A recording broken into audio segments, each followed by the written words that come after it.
को क्या दिया जाएगा? यस, क्या दिया जाएगा बेटा? Administration of progesterone oestrogen combination, insertion of IUD within 72 hours of unprotected sexual coitus, both 1 and 2 vasectomy. जल्दी से बता दो बच्चों. थैंक यू, काफी बेटा. यस, जल्दी से बता दो, जल्दी से बता दो. यस यस, जल्दी से बता दो. बहुत बढ़िया आंसर होगा ऑप्शन सी. जो बिल्कुल पढ़ के नहीं आए हैं उनको भी बता देती हूँ बेटा. आईयूडीज को हम इंसर्ट कर सकते हैं with in 72 hours of unprotected coitus या रेप केसेस में, या प्रोजेस्टेरॉन ईस्ट्रोजन दे देते हैं. आपके मन में सवाल आ सकता है कि मैम प्रोजेस्टेरॉन ईस्ट्रोजन तो प्रेगनेंसी मेंटेन करते हैं, तो वो प्रेगनेंसी को रोक कैसे सकते हैं? और बेटा 72 आवर्स याद रखना है. तो आपको ये पता होना चाहिए कि अगर मैंने 72 आवर्स के अंदर उस फीमेल को प्रोजेस्टेरॉन ईस्ट्रोजन का कॉम्बिनेशन या प्रोजेस्टेरॉन दे दिया ना, तो वो उस फीमेल में इन हार्मोन्स को नेगेटिव फीडबैक दे देगी, एफएसएच को रोक देगी और एलएच को भी रोक देगी. ठीक है, मैंने जैसे ही बेटा, और 72 आवर्स के अंदर ही क्यों करते हैं? क्योंकि बेटा 72 आवर्स के बाद तो इम्प्लांटेशन हो जाती है ना. अगर इम्प्लांटेशन हो गई फिर कुछ नहीं कर सकते बेटा, फिर कुछ नहीं कर सकते. 72 आवर्स के पहले पहले करना पड़ेगा. और अगर ये दोनों दे दिए ना तो ल्यूटिनाइजिंग हार्मोन को आप खत्म कर दोगे. ल्यूटिनाइजिंग हार्मोन को खत्म कर दोगे तो कॉर्पस ल्यूटियम भी तो खत्म हो जाएगा ना. कॉर्पस ल्यूटियम भी खत्म हो जाएगा. जब कॉर्पस ल्यूटियम खत्म हो जाएगा तो वो प्रोजेस्टेरॉन आपके पास नहीं अवेलेबल होगा जो प्रेगनेंसी को मेंटेन करने के लिए चाहिए. मेरी बात समझ में आ गई? मेरी बात समझ में आ गई? पूरा कंसेप्ट आपको बता दिया, पर डेटा बेटा आपका ऑप्शन सी है answer. Next question on your screen. The main reason for making copper T most effective and popular intrauterine device in female. Copper T बहुत ही पॉपुलर है बेटा फीमेल्स में. आईयूडी क्यों? Reduction in fertilisation ability of the spermatozoa. Make, इसमें बहुत सारे बच्चे फंसेंगे मुझे ऐसा लग रहा है. बेटा फंसना मत, फंसना मत, सही आंसर बताओ, फंसो मत. Makes the endometrium unsuitable for implantation, reduction in motility of the spermatozoa, both A and C. फंसना मत, ठीक है? जल्दी बताओ. Option C, both A and B. Jitesh का आंसर आ गया है, बहुत ही बढ़िया यार, बहुत ही बढ़िया. Both A and C answer है भी बेटा. क्लैपिंग्स. बेटा देखो आईयूडी ना ओवरऑल, अगर आईयूडी का आपसे देखो, ये बहुत अच्छा पॉइंट बता रही हूँ. आईयूडी का अगर ओवरऑल फंक्शन पूछा जाए, इंट्रायूटेराइन डिवाइसेस करती क्या है, तो आप बोलोगे कि वो स्पर्म को फैगोसाइटोस कर लेती है, वो स्पर्म को फैगोसाइटोस कर लेती है. बट आईयूडी के तो बेटा अलग अलग टाइप होते हैं ना. कोई तो होती है इनर्ट आईयूडी या फिर नॉन मेडिकेटेड आईयूडी, कोई होती है कॉपर रिलीजिंग आईयूडी, कोई होती है बेटा कौन सी आईयूडी? Hormonal IUD. तो बेटा copper releasing IUD hormonal IUD से कैसे डिफरेंट है? कैसे डिफरेंट है? एक एक पॉइंट कंसेप्चुअली बता रही हूं. हार्मोनल आईयूडी क्या करती है? एंडोमेट्रियम को अनसूटेबल बनाती है for implantation. Hormonal IUD implantation में एंडोमेट्रियम को अनसूटेबल बनाती है, कॉपर वाली नहीं करती है. कॉपर वाली आईयूडी जो होती है उसके कॉपर आयन क्या करेंगे? Reduction in the fertilisation ability of the spermatozoa and reduction in the motility of the spermatozoa. Motility को कम कर देगी, फर्टिलाइजेशन एबिलिटी को कम कर देगी. आंसर हो जाएगा ऑप्शन ए एंड सी. चमका की नहीं? चमका की नहीं? टेक्निकल सुमन बेटा, अर्जुना नीट के स्टूडेंट. हाय बेटा. Yes Prashant, Sakshi, yes everybody. चलो अगला question. Which of the following are hormone releasing IUD? अभी अभी बताया. ये आपको याद होने चाहिए बेटा कि अगर मैंने आपको इनर्ट आईयूडी बोला है, इनर्ट आईयूडी बोला है तो मैम को इनर्ट आईयूडी, आपको, मैम को तो पता ही है, आपको पता होना चाहिए कौन कौन से होते हैं. जैसे लिपेज लूप, जैसे लिपेज लूप. अगर मैम ने बोला है कॉपर आईयूडी, आपको पता होना चाहिए. एलएन, आपको पता होना चाहिए मल्टीलोड 375, मल्टीलोड 375 आपको अगर सब्जेक्टिव में आए तो याद होना चाहिए. इसके अलावा बेटा कॉपर वाले जितने भी है उनमें तो कॉपर वाला नाम आ जाता है, CUT, CU7. और हार्मोनल वाले आईयूडी का क्या नाम होता है बेटा? प्रोजेस्टासर्ट एंड LNG20, यानी कि both A and B. Both A and B. समझ में आ रहा है बेटा? सबको समझ में आ रहा है ना कंसेप्ट? बहुत बढ़िया. लिपेज लूप इनर्ट आईयूडी होता है, लिपेज लूप इनर्ट आईयूडी होता है. चलो बच्चा बाड़ी आगे मूव करते हुए सफर को बढ़ाते हैं. Which of the following is a venereal disease? आधे बच्चे करेंगे venereal disease कब होता है मैम? ये तो हमने सुना ही नहीं है बेटा. venereal diseases are sexually transmitted diseases, जिन्हें रिप्रोडक्टिव ट्रैक्ट इन्फेक्शंस भी बोला जाता है। तो ये venereal diseases caused by a virus can get transmitted by a blood contact. Gonorrhoea बेटा ब्लड कॉन्टैक्ट से नहीं है, साइफिलिस ब्लड कॉन्टैक्ट से नहीं है, ट्राइकोमोनियासिस नहीं है, हेपेटाइटिस बी होता है, हेपेटाइटिस बी होता है। यस बेटा, यस साबी, हाँ बिल्कुल बिल्कुल बेटा, हेपेटाइटिस बी। सी कहां से दे रहे हो आंसर? सी कैसे हो रहा है? अच्छा पहले का आंसर तो नहीं दे रहे हो सी? पहले का आंसर सी था क्या? पहले का आंसर सी था क्या? हाँ पहले का आंसर दे रहे हैं अभी भी कई बच्चे। अब देखो बेटा, इंडिया ने क्या किया था? India was among the first country in the world to initiate action plan programmes at the national level to attain reproductive health. The programmes called as family planning programme were initiated in which year? India देखो कितनी अच्छी थी, अच्छी है, family planning programme चालू कर दिया। हमारे दो कंसेप्ट भी आया था। पॉपुलेशन देख लो बेटा, फॉलो कुछ नहीं किया। जैसे तुम में से होते हैं ना, कई लोग दूसरों को ज्ञान देते हैं, अरे ये मत करो। अभी कई बच्चे को बोल रहा था मैम बहुत ज्यादा क्वेश्चंस है, तो ज्ञान देते हैं, अपने ऊपर इम्प्लाई कुछ करते नहीं है। तो बेटा हमने भी इम्प्लाई तो अपने ऊपर किया नहीं, फैमिली प्लानिंग प्रोग्राम जरूर ले आए थे पॉपुलेशन को कंट्रोल करने के लिए। 1951 में India was among the first country. पर बेटा क्या हुआ, देख ही रहे हो तुम बेटा, ठीक है। हाँ बहुत बढ़िया। चलो यार, आपको पता है 1971 में आप ये याद रख सकते हो कि इंडिया में एमटीपी को लीगलाइज किया गया था। इंडिया में एमटीपी को लीगलाइज किया गया था, ये भी याद रख लेना, ये भी याद रख लेना साथ में, ठीक है। चलो बहुत बढ़िया बच्चा party. Among the following methods which one has the highest failure rate? सबसे ज्यादा फेलियर रेट इनमें से किसका है बच्चों? Diaphragm with spermicide, condoms, intrauterine devices, rhythm method. Answer है रिदम मेथड। सबको पता है ये बात। तो रिदम मेथड यानी कि कैलेंडर मेथड, जो कपल्स क्या करते हैं ना बेटा, कैलकुलेट करते हैं, एक कैलेंडर मेथड निकालते हैं और उसी को रिदम मेथड बोला जाता है। कि 10 से 17 दिन जो होते हैं बेटा मेंस्ट्रुअल साइकिल के, 10 से 17 दिन जो होते हैं, 10 से लेके 17 डे जो होता है मेंस्ट्रुअल साइकिल का, उसमें हाईएस्ट चांस है ओव्यूलेशन का। तो उस दौरान couples should avoid sexual intercourse, नहीं तो बेटा प्रेगनेंसी हो जाएगी। और इसी का बेटा सबसे ज्यादा फेलियर रेट है।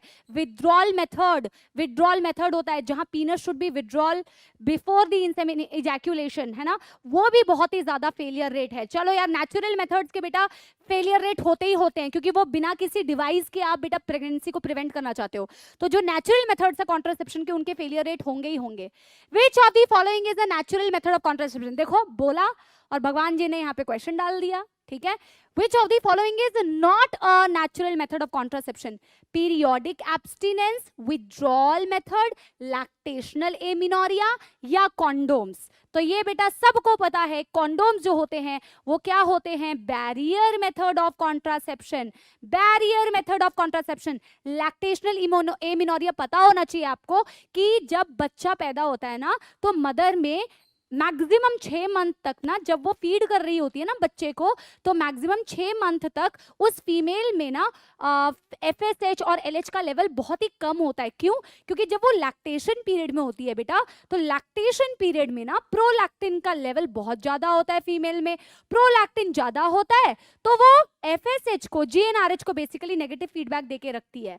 वो GnRH को नेगेटिव फीडबैक देके रखती है। अगर आपके पास बेटा GnRH ही नहीं होगा तो FSH LH भी नहीं होगा, और FSH LH बेटा नहीं होगा तो बेटा फॉलिकल्स कैसे ग्रो करेंगे? तो उस दौरान फीमेल में जस्ट जब वो बच्चा पैदा करती हैं या फिर वो माँ बनती हैं, उस वक्त में बेटा ये हार्मोन्स नहीं होते, तो उनमें फॉलिकल्स की डेवलपमेंट नहीं होती, ओव्यूलेशन नहीं होती, तो प्रेग्नेंट नहीं हो सकती। ये सारे बेटा नेचुरल मेथड्स हैं। Condoms are the physical barrier method of contraception. आगे बढ़े। Use of which of the following contraceptive device has increased in recent years due to its additional benefit of protecting the user from sexually transmitted diseases and AIDS? Withdrawal method बेटा ये होता है, किसी ने पूछा है, withdrawal method होता है कि जब मेल पार्टनर बेटा पेनिस को या पीनस को, करेक्ट प्रोनाउंसिएशन पीनस है, पीनस को विड्रॉ कर ले फीमेल पार्टनर में से बिफोर इजैक्यूलेशन, वो सबसे ज्यादा फेलियर रेट है बेटा, ठीक है, सबसे ज्यादा फेलियर रेट है, ठीक है। हाँ, डायफ्राम्स विद सर्वाइकल कैप्स बेटा ये एसटीडी को रोक नहीं सकती, क्योंकि ये क्या करती है, सर्विक्स एरिया को कवर करती है। इसमें वेजाइना अभी भी एक्सपोज्ड होता है। वेजाइना अगर एक्सपोज रहेगा बेटा तो फिर तो सेक्सुअली ट्रांसमिटेड डिजीज हो ही सकती है। आईयूडी में यूट्रस को कवर कर रहे हो, कॉन्डोम्स बेटा, कॉन्डोम्स, क्योंकि कॉन्डोम फीमेल के लिए भी जो अवेलेबल है वो फीमेल में वेजाइना को कवर कर रही है, मेल्स में जो कॉन्डोम अवेलेबल है वो पीनस को कवर कर रहे हैं। तो बेटा ऑफकोर्स कॉन्डोम के केस में कोई वो वाली साइट एक्सपोज नहीं होती, तो ऑफकोर्स सी बात है आप सेक्सुअली ट्रांसमिटेड डिजीज को रोक दोगे। कॉन्ट्रासेप्टिव पिल्स का तो बेटा सवाल ही नहीं उठता सेक्सुअली ट्रांसमिटेड डिजीजेस के लिए। चलो Nirodh, Nirodh is a popular brand of, Nirodh is a popular brand of बेटा IUD for female, contraceptive pill for female, condom for male, condom for female. It's a very popular brand of condoms from Yes Zishan beta. Yes, yes, that's a popular brand of condom for male. बहुत बढ़िया बेटा, जोश, how is the जोश बेटा, जोश कम नहीं होना चाहिए, जोश बैच के बच्चों का जोश कम नहीं होना चाहिए। चैट का को स्लो हुई है बेटा, मैम की एनर्जी कम नहीं है, आपकी एनर्जी क्यों कम हो रही है, डाउन क्यों हो रही है? Which one of the following is the most widely used method of contraception by females in India? India में सबसे बेटा कॉमन मेथड, सबसे कॉमन मेथड होता है, बहुत एक्सेप्टेबल मेथड है, बहुत पॉपुलर लाइन है, intra uterine devices is the most widely use method of contraception in India by the female. ठीक है, यस, बहुत सारा, हाई नैना, सैम, यूनिक, सैफ अली, आदर्श, फरहीन, विंकू, बहुत बढ़िया बेटा, क्रिश, सादिया, संध्या, बहुत बढ़िया। A birth control implant have 6 small plastic cylinders and with effective period much longer up to 5 years. कौन होता है बेटा, कौन? इस तरीके से आपने देखा होगा एक डायग्राम कि 6 बेटा ऐसे सिलिकॉन के ये बने होते हैं और इसे फैन शेप मैनर में स्किन के नीचे प्लेस किया जाता है। वो किसका एग्जाम्पल होते हैं बेटा? वो इम्प्लांट्स का एग्जाम्पल होते हैं। किसका एग्जाम्पल होते हैं? इम्प्लांट्स का एग्जाम्पल होते हैं। एंड दिस बेसिकली जो मैंने आपको ड्राइंग बना के दिखाई है, जो इसमें पूछा हुआ है, that's a very good nor plant. 5 साल तक अगर बहुत लॉन्ग टाइम तक बेबी नहीं करना है तो ये हम ले लेते हैं बेटा नॉर प्लांट, बहुत लॉन्ग टाइम के लिए इफेक्टिव है। आप देख ही रहे हो 5 साल, आप देख ही रहे हो 5 साल। ठीक है, बहुत ही बढ़िया, बहुत ही बढ़िया। चलो आगे बढ़ते हैं। MTPs are considered relatively safe up to dash week of pregnancy. MTP क्या होती है तुम्हें पता है ना? MT का फुल फॉर्म भी पूछा जा सकता है, medical termination of pregnancy, medical termination of pregnancy. समझ में आ रही है बात? मेडिकल टर्मिनेशन ऑफ प्रेगनेंसी, अगर किसी ने बेटा विलिंगली अबॉर्शन कर दिया, तुम्हें पता है वर्ल्ड वाइड बेटा 45 से 50% MTPs हो रहे हैं। और जितना तो बेटा कंसीव नहीं करते ना लोग, जितना तो कंसीव नहीं करते, उससे ज्यादा 1/5 तो उसकी बेटा अबॉर्ट ही कर देते हैं लोग। अबॉर्शंस बेटा अगर किसी वैलिड रीजन से हो तो कोई दिक्कत नहीं है, लेकिन अगर अबॉर्शंस बेटा वैलिड रीजन से नहीं है तो काफी दिक्कत है। और ये रिलेटिवली सेफ होती है बेटा 12 वीक तक। आप एक डेटा और याद रखो, इंडिया में 1971 में बेटा ये आपके लीगलाइज हुआ था, लेकिन 2017 में बेटा इसका मॉडिफिकेशन हुआ था। सब्जेक्टिव में आ जाए तो लिख पाओगे। 2017 में क्या मॉडिफिकेशन हुआ था? बोला था कि अगर प्रेगनेंसी 12 वीक तक की है, 12 वीक तक की है, 12 वीक तक की है, तो एक मेडिकल प्रैक्टिशनर के आप अंडर गाइडेंस में बेटा क्या करोगे? अबॉर्शन कर सकते हो। लेकिन बेटा 12 से ज्यादा की है लेकिन 24 वीक से कम की है, तो भैया एक डॉक्टर के एडवाइस के अंडर में अबॉर्शन नहीं होगा, तब आपको 2 मेडिकल प्रैक्टिशनर की एडवाइस की जरूरत है फॉर द अबॉर्शन। मेरी बात समझ में आ गई? पूरी इंफॉर्मेशन दे दी है मैंने, पूरी इंफॉर्मेशन दे दी है मैंने। आगे बढ़ जाए, आगे बढ़ जाए। यस और no everybody? Yes. Which of the following is a sexually transmitted disease? ये तो बेटा हलवा सवाल है, ये तो हलवा सवाल है बच्चों। Yes, good evening Lakshmi. Saraswati Puja के दिन लक्ष्मी माता, ठीक है, सबके ऊपर सरस्वती जी का और लक्ष्मी जी का कृपा बना रहे। ठीक है, हाँ, टाइफाइड बेटा, सैल्मोनेला टाइफी, मैंने एक शॉर्ट्स भी बनाया था टाइफाइड के ऊपर, मैरी मेलॉन के ऊपर फैलाती थी वो। Bacterial disease, cholera, vibrio cholerae, malaria, protozoal disease, plasmodium, syphilis is a sexually transmitted disease. बहुत ही गजब का परफॉर्म कर रहे हैं बच्चा लोग, बहुत गजब का परफॉर्मेंस चल रहा है। All of the following about GIFT are correct but one is wrong, which one is wrong? इनमें से बेटा जिफ्ट के बारे में कौन सा पॉइंट गलत है? आपने बहुत सारे बेटा ऐसे टेक्निक पढ़े होंगे जिन्हें हम आर्ट बोलते हैं, असिस्टेड रिप्रोडक्टिव टेक्निक्स बोलते हैं, जिनमें गिफ्ट आता है, जिनमें जिफ्ट आता है, जिसमें ICSI आता है, जिसमें AI आता है। सबकी फुल फॉर्म बताती जाऊं ताकि एक एक बार आपके दिमाग में बेटा ये फिट हो जाए, ठीक है? गिफ्ट का मतलब होता है बेटा गैमीट इंट्रा फैलोपियन ट्रांसफर। कहां दिख रहा है आपको? It is a zygote intra फैलो, अच्छा अब मैं गिफ्ट जिफ्ट पहले क्वेश्चन सॉल्व कर देती हूँ। It's a zygote intra fallopian transfer, ये बात बिल्कुल सही है। आपसे रॉन्ग पूछा है, zygote is transferred into the fallopian tube after IVF, ये बात बिल्कुल सही है। IVF का क्या मतलब होता है बेटा? इन विट्रो फर्टिलाइजेशन, यानी आपने अपने लैब में फर्टिलाइजेशन किया, आउटसाइड द बॉडी फर्टिलाइजेशन किया। बिल्कुल बेटा, जिफ्ट के केस में आप फर्टिलाइजेशन बॉडी के बाहर करते हो, फिर वो फर्टिलाइज्ड अब जो आपका वो है एम्ब्रियो है उसको आप बॉडी में फीमेल की ट्रांसफर करते हो। लेकिन अगर वो बेटा 8 ब्लास्टोमियर तक का है तो उसे फैलोपियन ट्यूब में ट्रांसफर करोगे, अगर 8 से ज्यादा ब्लास्टोमियर है तो उसे यूट्रस में ट्रांसफर करोगे, ठीक है?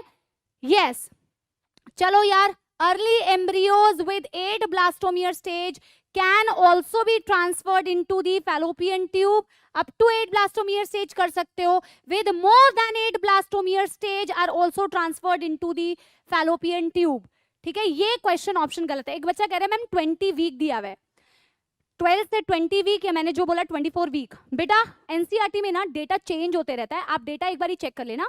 12 वीक से ज्यादा की प्रेगनेंसी होनी चाहिए, और 20 वीक है या 24 वीक है, एक बार आप चेक कर लेना, क्योंकि NCERT में कभी कभी डेटा, ये जो नया वाला डेटा है ना, ये नए NCERT में ऐड हुआ है, तो कोई बात नहीं, आप एक बार ही चेक कर लेना। बाकी सेफ कब तक है बेटा? सेफ है 12 वीक ऑफ प्रेगनेंसी तक, ठीक है?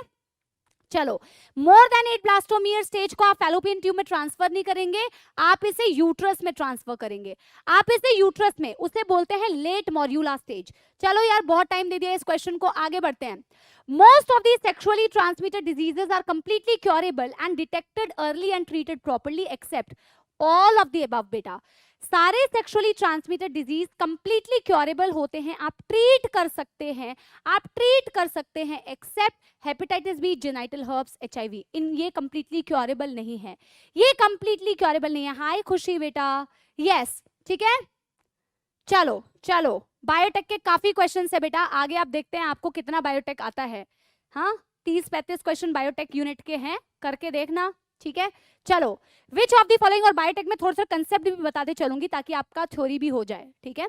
Yes, which of the following is most appropriate statement defining infertility? बेटा इनफर्टिलिटी, इनफर्टाइल कौन होते हैं बेटा? इनफर्टाइल वो होते हैं जो 2 साल तक कंटिन्यूअस अनप्रोटेक्टेड क्वाइटस कर रहे हैं, सेक्स कर रहे हैं, लेकिन उनके बच्चे नहीं पैदा हो रहे। तो उनके बच्चे पैदा इसलिए नहीं हो रहे हैं क्योंकि हो सकता है कि फीमेल के पार्टनर में कुछ कमी है या मेल पार्टनर में कुछ कमी है, दोनों में से किसी में भी बेटा कमी हो सकती है, और उनको हम ट्रीट कर सकते हैं ZIFT, GIFT, intracytoplasmic sperm injection, जिसे हम आर्ट बोलते हैं, assisted reproductive technique.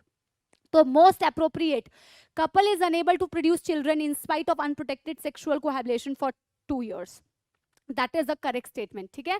That is the correct statement कि 2 साल से ज्यादा तक बेटा वो ट्राई कर रहे हैं बट बच्चा नहीं पैदा हो रहा, ठीक है? It is inability to produce a viable offspring and always due to affect abnormality in a female partner. नहीं बेटा, ये बहुत सारे लोगों को, गांव कस्बे में लोगों को लगता है कि अगर बच्चा पैदा नहीं हो रहा तो फीमेल की गलती है। बेटा ऐसा नहीं है, एक फीमेल पार्टनर में भी प्रॉब्लम हो सकती है, एक मेल पार्टनर में भी प्रॉब्लम हो सकती है, किसी में भी प्रॉब्लम हो सकती है, ठीक है?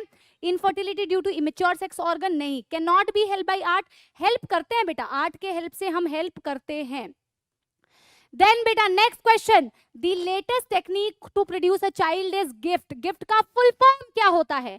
गिफ्ट का फुल फॉर्म क्या होता है बेटा? Gamete intra fallopian transfer, gamete intra fallopian transfer. बहुत ही हलवा सवाल, इजी सवाल, ठीक है? एक बच्चा कह रहा है मैम इतना हार्ड सवाल। बेटा ये हार्ड सवाल है बेटा, अगर हार्ड लग रहा है तो तेरे को, मेरे को लग रहा है तेरे को पढ़ने की जरूरत है, तो यहाँ पे मत बैठ बेटा, रिवाइज कर, ठीक है? क्योंकि ये हलवा सवाल दे रही हूं मैं, और हलवा सवाल ही आते हैं, ठीक है? क्या बात कर रहा है बेटा, क्या बात कर रहा है? हाँ चलो, पढ़ाई करोगे तो बेटा, जो पढ़ाई करके नहीं बैठा है उसको हार्ड लगेगा, जो पढ़ाई करके बैठा है उसे इजी लगेगा। चलो यार आगे बढ़ते हैं। Vasectomy, vasectomy has no effect on the sexual life of a male partner. ये आखिरी क्वेश्चन है, ये आखिरी क्वेश्चन है रिप्रोडक्टिव हेल्थ का, ये आखिरी क्वेश्चन रिप्रोडक्टिव हेल्थ का। फिर एवोल्यूशन स्टार्ट करेंगे।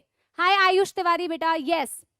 चलो, वैसेक्टोमी का मतलब होता है जब मेल पार्टनर में वैस डिफरेंस को कट कर दो और कट करके टाई कर दो। तुमने क्या किया, टेस्टिस में से जो वैस डिफरेंस जा रहा था उसे कट करके बेटा बांध दिया, आपने उस डक्ट को ही बेटा कट कर दिया जिससे गैमीट ट्रांसफर हो रहे थे, उससे गैमीट ट्रांसफर हो रहे थे। तुमने क्या किया, he can still ejaculate, has normal secretion of sex hormone in the blood. बिल्कुल सही बेटा।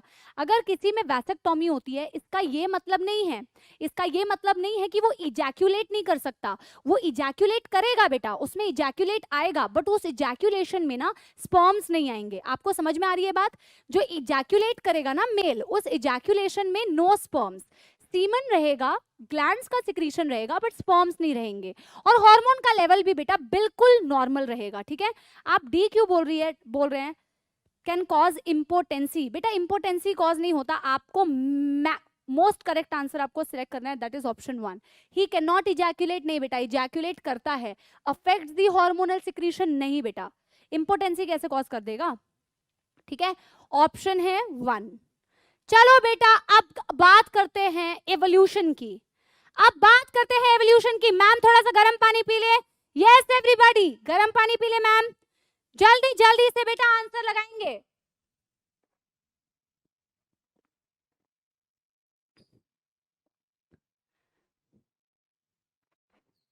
चलो बहुत बढ़िया।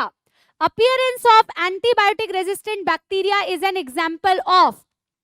बेटा देखो ये किसका एग्जाम्पल है, ये किसका एग्जाम्पल है? ये बहुत सारे बच्चों को थोड़ा डिफिकल्ट लग सकता है, क्योंकि आपने अगर पढ़ा नहीं होगा तो डिफिकल्टी लगेगा। मैं कंसेप्ट बता दे रही हूँ आपको, ठीक है? इसका मतलब होता है प्री एग्जिस्टिंग वेरिएशन। ये थोड़ा सा कह सकते हो कि डिफिकल्ट क्वेश्चन है, बाकी कोई डिफिकल्ट क्वेश्चन मैंने नहीं लिखा है, बाकी कोई डिफिकल्ट क्वेश्चन मैंने नहीं लिखा है, सिर्फ मैंने यही थोड़ा सा लेवल थोड़ा सा ऊपर है। ठीक है, इसे क्या बोलते हैं बेटा? Pre existing variation. देखो एक पॉपुलेशन है ना बेटा, अब आप समझ लेना, डिफिकल्ट है तो मैम समझाएंगे भी। एक पॉपुलेशन है बेटा, उसमें बहुत सारी बैक्टीरिया रह रही है, बहुत सारी बैक्टीरिया है जो मैंने ग्रीन कलर से दिखाया है, ठीक है बेटा? और जो वेरिएशंस होती है ना बेटा, देखो एक एनवायरनमेंट में हम सब जो रह रहे हैं, हम सब में वेरिएशन है। मैं अलग हूँ, मेरे से कोई और अलग है, उससे कोई और अलग है, हम सब में वेरिएशंस होती हैं बेटा। ठीक है, हम सब में वेरिएशन होती है। तो ये बैक्टीरिया जिस पॉपुलेशन में रह रहा है ना, इनमें ये वेरिएशंस होंगी। सपोज ये वाला बैक्टीरिया और ये वाला बैक्टीरिया जो है, इसमें वेरिएशन प्रेजेंट है। आप एक चीज हमेशा याद रखना बेटा, जो वेरिएशंस होती है ना, जो ये क्वेश्चन में पूछा हुआ है, appearance of antibiotic resistant gene in bacteria is an example of pre existing variation. ठीक है, अगर मैं बोल रही हूं कि ये दोनों जो बैक्टीरिया है ये एंटीबायोटिक रेजिस्टेंट है, ये एंटीबायोटिक रेजिस्टेंट है, तो आपको ये पता होना चाहिए कि ये एंटीबायोटिक रेजिस्टेंस इस पूरे पॉपुलेशन में से इन दोनों के पास जो आई है ये पहले से है, ये प्री एग्जिस्टिंग है। याद रखना है, ये क्या है? प्री एग्जिस्टिंग वेरिएशंस हैं बच्चों, पहले से प्रेजेंट होती है। ऐसा नहीं है कि अच्छा एनवायरनमेंट में जैसे ही चेंज होगा तो इनमें वेरिएशंस आ जाएंगी, बिल्कुल नहीं बेटा, बिल्कुल नहीं। ये याद रखना है, एनवायरनमेंट में चेंज होने से वेरिएशन नहीं आती है, एनवायरनमेंट में चेंज होने से वेरिएशन नहीं आती है। वेरिएशन प्री एग्जिस्टिंग होती है, पहले से पॉपुलेशन में प्रेजेंट होती है। बात समझ में आ गई? बात समझ में आ गई? Pre existing variation adaptive radiation नहीं है बेटा, ये आपको पता है, डाइवर्जन नहीं है, ट्रांसडक्शन नहीं है। एवोल्यूशन का अगला question on your screen, adaptive radiation in Australian marsupial are an example of divergent evolution, convergent evolution, saltation या फिर both A and B। जल्दी बताओ, जल्दी बताओ। एडाप्टिव रेडिएशन होती क्या है बेटा? होती क्या है? जैसे डार्विन फिंचेस थे, जैसे डार्विन फिंचेस थे ना बेटा, डार्विन फिंचेस में क्या था? एक ओरिजिनल बेटा बर्ड थी जो कि सीड खाती थी। ओरिजिनल कौन सी बर्ड थी? जो सीड खाती थी। So this is pink colour की original seed eating bird, original seed eating ancestor bird, original seed eating ancestor bird. ये सीड ईटिंग एंसेस्टर बर्ड से बेटा क्या हुआ ना, ये गैलापागोस आइलैंड में डार्विन भाई साहब जो मजे में बेटा 5 साल तक HMS बीगल में सफर कर रहे थे और बेटा अलग अलग आइलैंड में उनके एनिमल्स को ऑब्जर्व कर रहे थे, उन्होंने देखा कि इन्हीं का बेटा क्या हो गया, एडेप्टिव रेडिएशन। तो अलग अलग बेटा बर्ड्स नजर आने, बर्ड सेम ही थी, उनके बीक में मॉडिफिकेशन था। पहले वाली जो ओरिजिनल उनकी एंसेस्ट्री थी वो तो सीड खाती थी, और जो बेटा नई पॉपुलेशन बनी वो क्या खा रही थी, इंसेक्ट खा रही थी, कैक्टस खा रही थी, फ्रूट खा रही थी, तो उनके बीक में बेटा मॉडिफिकेशन हो गई। It's a very good example of adaptive radiation. Adaptive radiation का ये भी मतलब होता है बेटा डाइवर्जेंट एवोल्यूशन। एडेप्टिव रेडिएशन आपको क्या दिखाता है, डाइवर्जेंट एवोल्यूशन। इसे डाइवर्जेंट क्यों बोलते हैं बेटा, एंसेस्ट्री सेम होने के बावजूद वो डाइवर्स कर गए, वो डाइवर्सिफाई हो गए, क्योंकि उनकी नीड्स अलग अलग थी। तो adaptive radiation in Australian marsupial is an example of divergent. Tata मां पिटाई लगाऊंगी यहीं पे। बी कैसे आंसर दे रहे हो, बी कैसे आंसर दे रहे हो, किसने बोला कन्वर्जेंट? बेटा adaptive radiation is an example of, कई लोग महान लोग डी तुक्के पे तुक्के मार रहे हो, बेटा तुक्का नहीं मारना, कंसेप्चुअली समझो। ऑप्शन डी बोथ दिया हुआ है तो बोथ आंसर दे दोगे। एडेप्टिव रेडिएशन मतलब एंसेस्ट्री सेम थी, फंक्शनली डिफरेंट हो गए। फंक्शनली डिफरेंट हो गए का क्या मतलब है, डाइवर्सिफाई हो गए, कन्वर्ज थोड़ी हुए। डाइवर्जेंट एवोल्यूशन, ठीक है। नहीं नहीं नहीं नहीं, गलत आंसर दे रहे हो बहुत सारे बच्चे। हाँ क्या कर रहे हो, चलो यार। Organic evolution was preceded by chemical evolution. The champions of the theory are, बेटा किन्होंने chemical evolution बताया था, किन्होंने chemical evolution बताया था। chemical evolution मतलब उन्होंने बताया था कि भैया वाटर, पानी में बेटा कुछ रिएक्शंस हो रही होंगी, और वही पानी में रिएक्शंस जब हो रही थी तो इस तरीके से बेटा क्या हुआ, फर्स्ट लाइफ आई। जल्दी से बताओ, जल्दी से बताओ, किसने बोला था, किसने बोला था पानी में बेटा लाइफ आई होगी पहली बार, कुछ केमिकल रिएक्शंस हो रहे होंगे। इसका हाइपोथेसिस किसने दिया था, ओपेरन एंड हेल्डेन। बिल्कुल सही, बिल्कुल सही, ओपेरन एंड हेल्डेन। और बेटा इसी को बेस मानकर मिलर एंड ऊरे ने एक्सपेरिमेंट किया था, और उन्होंने एक्सपेरिमेंटली ये प्रूव किया था कि पहले के एनवायरनमेंट में कुछ ऐसे एटम्स रहे होंगे जो कंपाउंड्स बनाते थे, कंपाउंड्स रहे होंगे जो इनऑर्गेनिक कंपाउंड्स, फिर ऑर्गेनिक कंपाउंड्स, और कहीं ना कहीं इसी तरीके से लाइफ आई। ठीक है, तो आ गया बेटा ओपेरन एंड हेल्डेन। आगे बढ़ जाएं। ये बहुत ही पॉपुलर थ्योरी है, आप पे भी अप्लाई कर सकते हो, पर थ्योरी सही नहीं थी। आप पे भी अप्लाई कर सकते हो, पर थ्योरी सही नहीं थी। The theory of inheritance of acquired character is given by, एक बहुत महान व्यक्ति थे जो कहते थे कि जिस ऑर्गन को जितना ज्यादा यूज करोगे उतना ज्यादा डेवलप हो जाएगा, और जिसको यूज नहीं करोगे वो खत्म हो जाएगा। ऐसे तो बेटा तुम्हारे दिमागों में जंग लग जाना चाहिए था, है? जल्दी बताओ। तो बेटा दिमागों में जंग लग जाएगा ना, यूज ही नहीं करोगे तो, पर ऐसा होता नहीं है। और या तो ज्यादा बड़ा हो जाएगा, क्रेनियल कैपेसिटी ज्यादा हो जाएगी, ऐसा नहीं होता है। इसे बोलते हैं यूज एंड डिसयूज थ्योरी, या फिर theory of inheritance of acquired character. बेटा सब्जेक्टिव के लिए भी प्रिपेयर करो, यहाँ पे सिर्फ ऑब्जेक्टिव नहीं।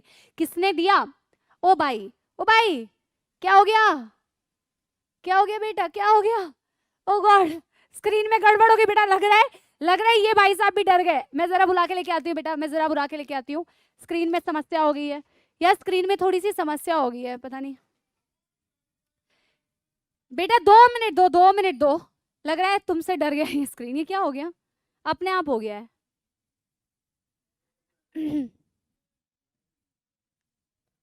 चलो बहुत बढ़िया, ठीक है। हम वापस से बेटा स्क्रीन आ गए हैं, स्क्रीन में। चलो इसे क्लोज करते हैं। इसे कहां से क्लोज करना है यार, ठीक है। चलो यार बहुत बढ़िया। तो ये थ्योरी बेटा किसने दिया, रेहान कह रहा है okay ma'am no problem, yes. तो बेटा ये थ्योरी किसने दी थी, लेमार्क। जिराफ की गर्दन जितनी ज्यादा यूज होती गई उतनी ज्यादा डेवलप हो गई, यूज नहीं हुई तो डिस्कार्ड हो जाती, ठीक है। ये ऐसा बोला उन्होंने, ठीक है। चलो बहुत बढ़िया। देखो तुम लोग इतने जोश में हो ना, तुम लोग इतने जोश में हो कि स्क्रीन भी डर जा रहा है, ठीक है। लेकिन तुम्हारा जोश कम नहीं होना चाहिए। हाँ स्क्रीन को बेटा रहने दो, हम अभी लगातार पढ़ेंगे, अभी हम सब में बहुत एनर्जी है, ठीक है। हाँ, लाइफ वॉज क्रिएटेड इन 6 दिन, दिस थ्योरी वॉज एक्सप्लेन्ड इन। बेटा एवोल्यूशन में अलग अलग थ्योरी है ना, अगर आपसे एक एक नंबर में पूछ लिया जाए तो मैं आपको बता देती हूँ आप कैसे लिखोगे। बेटा देखो सबसे पहली थ्योरी जो थी ना, एडम ईव की कहानी सबने सुनी होगी, सेब खाने वाली, राइट। तो पहली थ्योरी थी कि भगवान ने बेटा, गॉड ने, ईश्वर ने, अल्लाह ने, सबके भगवान ने बेटा क्या किया, धरती का निर्माण किया। और ये बिलियन ऑफ ईयर्स में नहीं हुआ, सोचो ये हुआ 6 दिन के अंदर। ये थ्योरी एक्सप्लेन की गई थी, मतलब ये थ्योरी किसमें दी गई थी, थ्योरी ऑफ क्या स्पेशल क्रिएशन, ठीक है, थ्योरी ऑफ स्पेशल क्रिएशन कि भैया कोई स्पेशल पावर्स थी और स्पेशल पावर बेटा फादर स्वराज ने कहा था 6 दिन के अंदर बेटा लाइफ बन गई। एवोल्यूशन तो एवं ही है, 6 दिन के अंदर बन गई, ठीक है। थ्योरी ऑफ बायोजेनेसिस अगर आपसे पूछा जाए कि इसका क्या मतलब है एक नंबर में लिखने के लिए, तो आप बायो का मतलब होता है लाइफ, जेनेसिस का मतलब होता है जनरेशन, यानी कि अगर कभी लाइफ आएगी तो life will come from pre existing life, life will come from pre-existing life, life will come from pre-existing life। ये बात समझ में आ गई सभी को, ये बात सबको समझ में आ गई। थ्योरी ऑफ पैंसपर्मिया को क्या बोलते हैं, कॉस्मोजोइक थ्योरी या एक्स्ट्रा टेरेस्ट्रियल थ्योरी, कि अर्थ पे जो लाइफ आई है वो बाकी प्लैनेट से ट्रैवल करके आई है, स्पर्म्स के फॉर्म में, सीड के फॉर्म में, स्पोर्स के फॉर्म में, ठीक है। और कैटास्ट्रोफिज्म थ्योरी क्या कहती है कि भैया कैटास्ट्रोफिक इवेंट्स होते हैं, वॉल्केनिक इरप्शंस होते हैं, अर्थक्वेक्स होते हैं, और इन कैटास्ट्रोफिक इवेंट से बेटा जो पहले की एग्जिस्टिंग जो स्पीशीज थी वो क्या पहले खत्म हो जाती है और फिर नई स्पीशीज आ जाती है। मैंने चारों को आपको एक्सप्लेन कर दिया, सब्जेक्टिव में भी तकलीफ नहीं होनी चाहिए। यस कबीर, बहुत सही। चलो यार एक एक को एक्सप्लेन करते हुए चल रहे हैं, थोड़ा थोड़ा थ्योरी भी कवर करते हुए चल रहे हैं। ये तो डेटा है, ओरिजिन ऑफ यूनिवर्स कितने बिलियन ईयर्स अगो, काजल बेटा ऑल द बेस्ट ठीक है, कितने बेटा बिलियन ईयर्स अगो, कितने साल पहले कितने आदमी थे, 20 बिलियन ईयर्स अगो। किस थ्योरी ने एक्सप्लेन किया था, big bang theory. A single large huge explosion took place in the space and the space expanded in volume. It was unimaginable in physical terms. काफी इंग्लिश बोल दी मैंने, right. तो बेटा यही थ्योरी थी बिग बैंग थ्योरी, जिसने explain किया था कि एक बहुत बड़ा धमाका होता है स्पेस में, स्पेस वॉल्यूम में एक्सपैंड हो जाती है और कुछ कुछ गैसेस का फॉर्मेशन होता है, हाइड्रोजन एंड हीलियम, और ऐसे करके बेटा गैलेक्सीज बनती है और फिर धीरे धीरे अर्थ बनता है। 4.5 बिलियन ईयर्स अगो अर्थ का फॉर्मेशन और 20 बिलियन ईयर्स अगो बेटा यूनिवर्स का निर्माण। आगे बढ़ जाएं, चलो यार।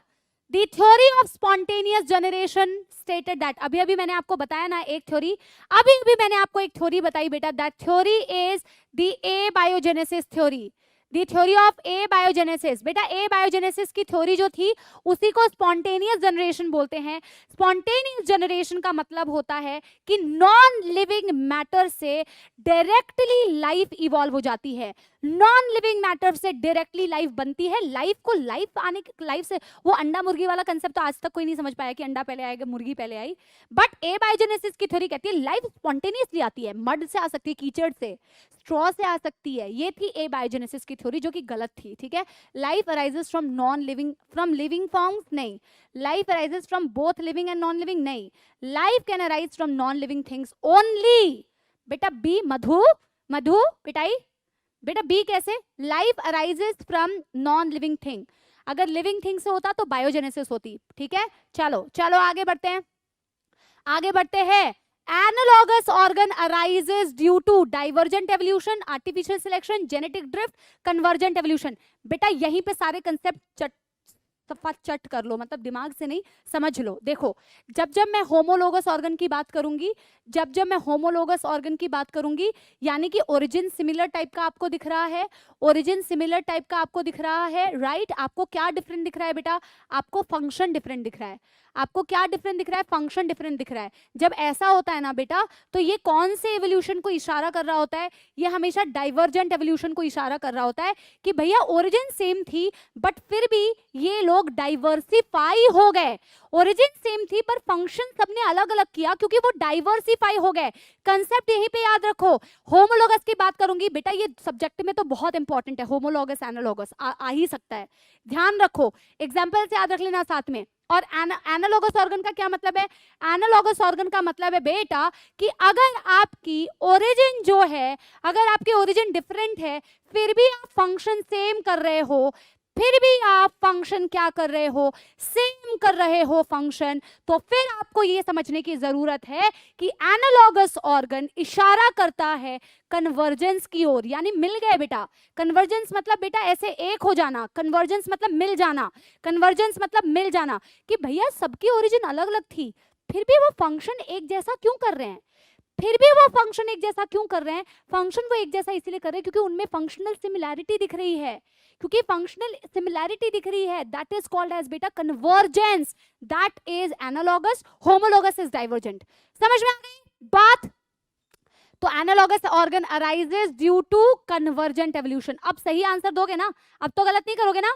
राजा कुमार राज, वेरी गुड बेटा, very good, your concept is right that this time. आगे बेटा, which type of selection explains industrial melanism. अब पढ़ाई की नहीं की होगी तो कहोगे कि मैम ये तो बहुत डिफिकल्ट क्वेश्चन है। बेटा बहुत आसान क्वेश्चन है। नेचुरल सिलेक्शन 3 प्रकार के होते हैं। एक प्रकार होता है स्टेबिलाईजिंग सिलेक्शन, एक प्रकार होता है डायरेक्शनल सिलेक्शन, एक प्रकार होता है disruptive selection.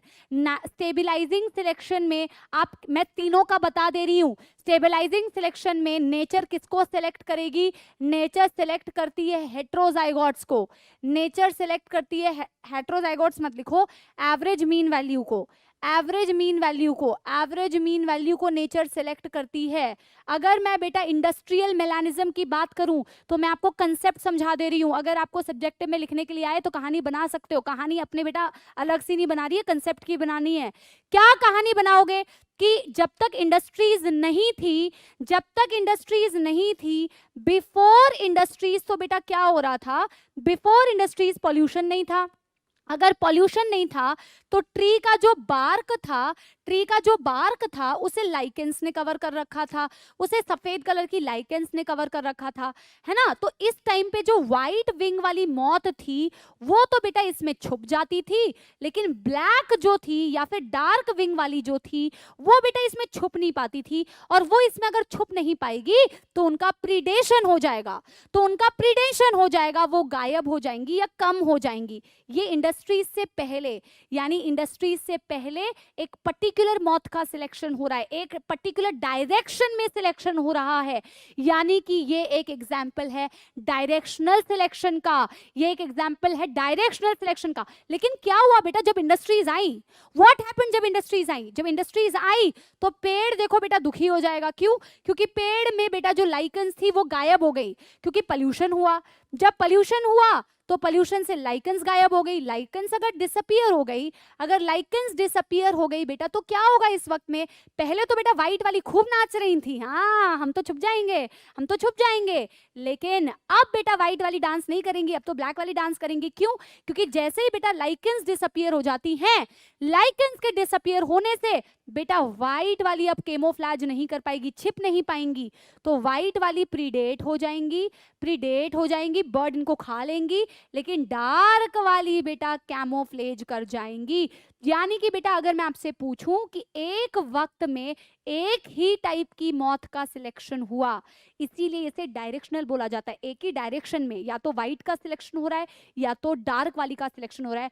All the concept is बेटा, all the concept is being explain to you in the MCQ practice. अब ये रोना मत कि कंसेप्ट नहीं आता है, कंसेप्ट भी बता दिया आपको, ठीक है? कंसेप्ट भी बता दिया, डायरेक्शनल सिलेक्शन। आगे बढ़ जाऊं, साबिया कह रही है मैम याद आ गया, थैंक यू, बहुत बढ़िया बेटा। थोड़ा थोड़ा बताते हुए चल रहे हैं ताकि आपको याद भी आता जाए, थोड़ा थोड़ा बताते हुए चल रहे हैं ताकि आपको याद भी आता जाए। बेटा ये अभी अभी मैंने तुम्हें बताया था, which 2 gases were formed as the result of big bang in the space. Big bang theory से बेटा क्या होता है ना, आपके यूनिवर्स को आप एक्सप्लेन करते हैं। अंकित वेरी गुड बेटा, प्रदीप गुड बेटा, सचिन गुड बेटा। बिग बैंग थ्योरी से क्या होता है ना, बिग बैंग थ्योरी से यूनिवर्स की आप ओरिजिन बताते हैं। तो इस केस में 2 गैसेस बनी थी, hydrogen and helium, hydrogen and helium, ये डायरेक्टली याद रखना है, hydrogen and helium gases were formed. Okay Alok बेटा, ओके आलोक बेटा, आगे बढ़े। चलो यार, ह्यूमन एवोल्यूशन, ह्यूमन एवोल्यूशन याद रखने का तरीका बताओ एक ह्यूमन एवोल्यूशन का, आप बहुत खुश हो जाओगे, बहुत खुश हो जाओगे, ठीक है? एडाप्टिव रेडिएशन बेटा वो होता है जो एंसेस्ट्री कॉमन से स्टार्ट करते हैं बट वो रेडिएट हो जाते हैं क्योंकि उनमें एडाप्टेशंस अलग अलग टाइप की दिखती है, इसे तो इसे एडाप्टिव रेडिएशन बोलते हैं, ठीक है बेटा? देखो क्या है, देखो डॉक्टर राम ऑस्ट्रेलिया से हेन लाए। डॉक्टर राम कहाँ गए बेटा? ऑस्ट्रेलिया। ऑस्ट्रेलिया से बेटा वो लेके क्या आ पाए बेटा? हेन। मजबूरी में गए थे, हेन उठा के ले आए। इससे बेटा आप ह्यूमन एवोल्यूशन को सीक्वेंस में याद रख सकते हो। डॉक्टर राम, दिस इज बेटा ड्रायोपिथिकस, दिस इज ड्रायोपिथिकस, ये मैं सीक्वेंस में याद रखने का तरीका बता रही हूँ, आप वो ट्रिक खुद लिख लीजिए। ड्रायोपिथिकस यानी कि डॉक्टर, आर से मतलब बेटा Ramapithecus, doctor Ram, Ramapithecus, Ramapithecus. फिर ए से बेटा ऑस्ट्रालोपिथिकस, क्योंकि वो ऑस्ट्रेलिया में गए थे, ऑस्ट्रालोपिथिकस, ऑस्ट्रालोपिथिकस। ऑस्ट्रेलिया से बेटा क्या लाए, HEN, हेन लाए। एच से बेटा है Homo habilis, Homo habilis. H से क्या है, होमो हैबिलिस। ये होमो हैबिलिस का बेटा ये वाला एच है। ये एच, ई से क्या है, होमो इरेक्टस, होमो इरेक्टस, ठीक है। और ये एन से क्या है, निएंडरथैल, निएंडरथैल। तो बेटा आपको सीक्वेंस में ह्यूमन एवोल्यूशन याद होगी कि नहीं, बढ़िया था कि नहीं, बढ़िया था कि नहीं, यस, बहुत बढ़िया, बहुत बढ़िया बेटा विवेक, ठीक है। तो डॉक्टर राम, यानी राम पहले आएंगे, ऑस्ट्रालोपिथिकस तो नहीं आएगा। होमो इरेक्टस पहले नहीं आता, होमो हैबिलिस आता है, ये भी गलत हो गया, सीक्वेंस देख लो, रामापिथिकस, होमो हैबिलिस, होमो इरेक्टस, होमो सेपियन, सेपियन, बहुत बढ़िया। इसके बाद बेटा क्या आएगा ना, इसके बाद आएगा Cro-Magnon man, and Cro-Magnon man के बाद आएगा होमो सेपियन, सेपियन, ठीक है इकरा, ठीक है सैफ, यस यस एवरीबॉडी। ऑस्ट्रालोपिथिकस पहले नहीं है बेटा, आगे बढ़ जाते हैं, आगे बढ़ जाते हैं। The brain capacity of Homo erectus was about, बेटा सबकी क्रेनियल कैपेसिटी याद करवा दूं, बताओ तो याद करवा दूं सबकी क्रेनियल कैपेसिटी। ऑस्ट्रालोपिथिकस की क्रेनियल कैपेसिटी बेटा कितनी, 500 CC, 500 CC. Doctor Ram Australia से क्या लाए थे, हेंस लाए थे। होमो हैबिलिस की बेटा क्रेनियल कैपेसिटी बता दूं, 600 या 650 से 800 सीसी बोल दो, ठीक है। थोड़ा बहुत वेरिएशन आपको डेटा में मिल जाएगा, कोई दिक्कत नहीं है, ठीक है। हाँ, सब्जेक्टिव की प्रैक्टिस करी तो रही हो बेटा, ठीक है। हाँ, इसके अलावा होमो इरेक्टस, होमो इरेक्टस की बेटा 900, तो आपसे पूछा भी हुआ है होमो इरेक्टस की क्रेनियल कैपेसिटी 900 सीसी। इसके अलावा बेटा HEN, निएंडरथैल, निएंडरथैल की बेटा अप्रोक्सीमेटली बोल सकते हो 1300 से 1400 सीसी। फिर बेटा क्रो-मैग्नन आता है, क्रो-मैग्नन की क्रेनियल कैपेसिटी अप्रोक्सीमेटली बोल सकते हो बेटा 1650 सीसी, 1650 सीसी। होमो सेपियन, सेपियन की बेटा क्रेनियल कैपेसिटी अप्रोक्सीमेटली क्या बोल सकते हो, होमो सेपियन, सेपियन की क्रेनियल कैपेसिटी अप्रोक्सीमेटली 1450 सीसी। सबकी बता दी मैंने, सबकी बता दी। कोई भी क्वेश्चन होगा तो मार्क कर पाओगे, कोई भी क्वेश्चन होगा तो मार्क कर पाओगे। चलो बहुत ही बढ़िया, आगे मूव करते हैं। They probably ate meat and used fire for the first time. आपको पता है ना बेटा, पहले अपन कैसे चलते थे, हम अपना एवोल्यूशन देखते थे, हम अपना एवोल्यूशन देखते थे तो अपन ऐसे चलते थे, चार टांगों पर, चार